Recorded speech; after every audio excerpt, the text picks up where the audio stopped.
Hello everyone, welcome. मैं हूं ऐश्वर्या। तो आज मैं कुछ ऐसी बातें बोलने वाली हूं जिससे कि आप भी ये सोच पड़ेंगे कि सुशांत सिंह केस के बारे में जो अफवाहें फैल रही हैं वो बिल्कुल झूठ है।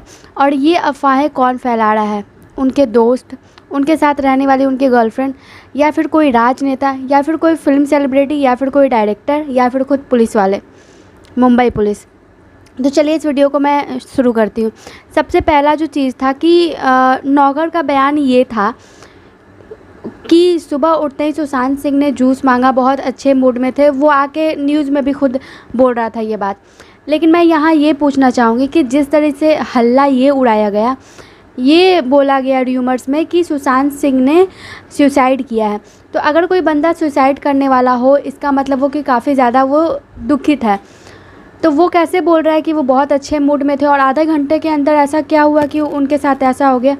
अगर किसी को सुसाइड करना होगा तो वो पूरी रात छोड़ के सुबह में जूस पी के, पानी पी के, टहल के कोई सुसाइड नहीं करेगा।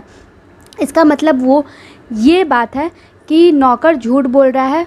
आई थिंक उसको किसी ने पैसे उसके मुंह में ठूस दिए हैं इसलिए, या फिर उसको कोई ये बोला गया है कि तुम्हारा स्टेटमेंट न्यूज़ के सामने या पुलिस के सामने ये होना चाहिए। उसने सुशांत सिंह को सुबह में देखा है, नहीं देखा है? मुझे तो ऐसा लगता है उसने देखा नहीं है सुशांत सिंह को।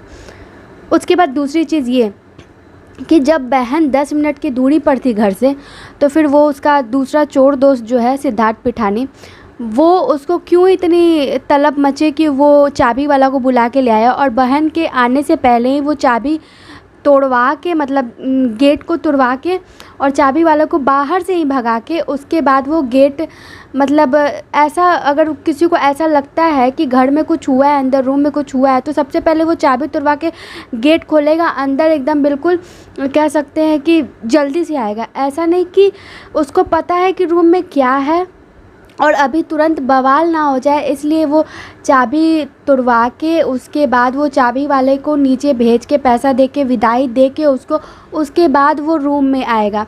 मतलब ये, इसका मतलब ये है कि उस चोर दोस्त को पहले से पता है कि रूम में क्या है, तभी वो बाहर से ही सबको भेज दिया। तीसरी चीज़ ये कि 10 मिनट की दूरी पे जब बहन थी घर से, तो बहन का आने का इंतज़ार क्यों नहीं किया गया? चौथी चीज़ ये कि किसी ने सुशांत सिंह का ऊपर क्यों नहीं देखा फ़ैन में? मतलब यहाँ पूरी तरह से मैं बोलना नहीं चाह रही हूँ, फ़ैन के साथ क्यों नहीं देखा गया? सिर्फ वही चोर दोस्त क्यों देख रहा है? मतलब वो बोल रहा है कि मैंने ही उतार के नीचे रखा है। उसको किसी ने बोला तो नहीं था कि तुमको उतार के नीचे रखना है? एक्चुअली इन सब मामलों में तो लोग दूर रहते हैं, लेकिन वो कैसे बोल रहा है? वो एक तो वो इतना डरपोक है कि जब ये केस वगैरह बढ़ा तो वो भाग गया अपने घर।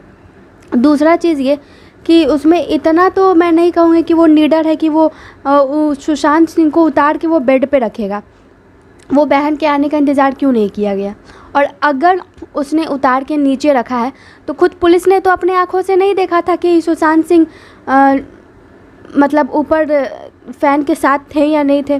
तो फिर पुलिस क्यों मान गई कि वो सुसाइड है?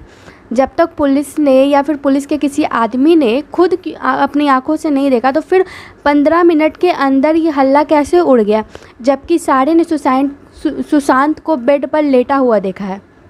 इसका मतलब ये कि ये पहले से चली गई चाल थी और ये भी पता था कि मीडिया में, पुलिस में क्या हल्ला करना है। जब किसी ने देखा ही नहीं है फ़ैन पर, सबने जब बेड पर देखा है, सिर्फ एक नमूने को छोड़ के, वो उसने भी नहीं देखा है, उसको भी पता है कि वो क्या बोल रहा है। तो फिर 10 मिनट में ही कैसे हल्ला उड़ गया कि सुशांत सिंह ने सुसाइड किया है? जो बंदा अपना छोटा सा छोटा चीज़ अपने डायरी में लिखता है, अपना कैसे जीता है सारा पल अपने डायरी में लिखता है, तो फिर वो बंदा इतना पढ़ा लिखा, वो अगर जाएगा सुसाइड करेगा तो क्या इतना छोटा सा लाइन वो नहीं लिख सकता है? क्या उतना उसके पास टाइम नहीं था? और तो और बिहार पुलिस को क्यों रोका जा रहा है बार बार? बिहार पुलिस को फंसाने की भी कोशिश की गई है।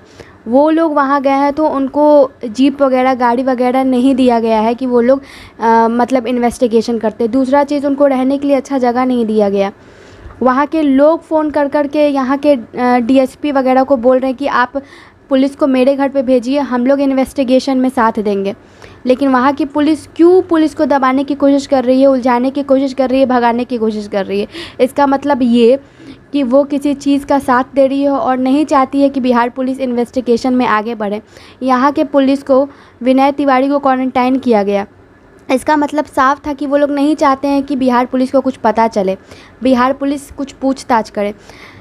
रिया चक्रवर्ती को अंडरग्राउंड कर दिया गया 5 से 6 दिन के लिए, बिहार पुलिस से मिलने नहीं दिया गया।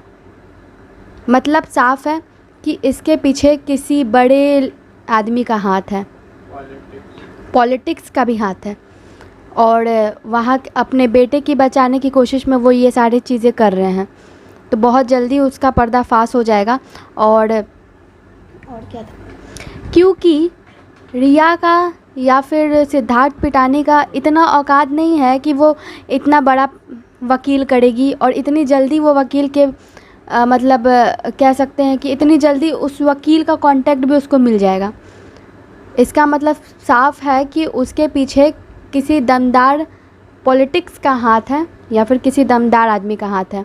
दूसरी चीज़ ये कि दिशा सालियान के केस को बिल्कुल क्लोज़ कर दिया गया, उसको भी साफ सुसाइड बता के मतलब उसके केस को बंद कर दिया गया। कैसे पता कि वो सुसाइड, वो तो छत से कूदी है या उसको ढकेला गया है, वो तो आप इन्वेस्टिगेशन करेंगे तब समझ में आएगा ना। उसके साथ भी कोई सुसाइड नोट नहीं मिला है। जब उसका वीडियो कुछ देर पहले का वीडियो इतना लड़की इतना हंस रही है, खेल रही है, और आप लोग बोल रहे हैं कि वो सुसाइड कर रही है, उसका कैसे पता कि सुसाइड है? उसको आप लोग इन्वेस्टिगेशन नहीं कर सकते कि उसको किसने धक्का दिया है। तो साफ ये है कि वहाँ की पुलिस किसी राजनेता के हाथ से बिक चुकी है या फिर दब चुकी है, जो कि केस की इन्वेस्टिगेशन नहीं करना चाहती थी, ना करने देना चाहती थी।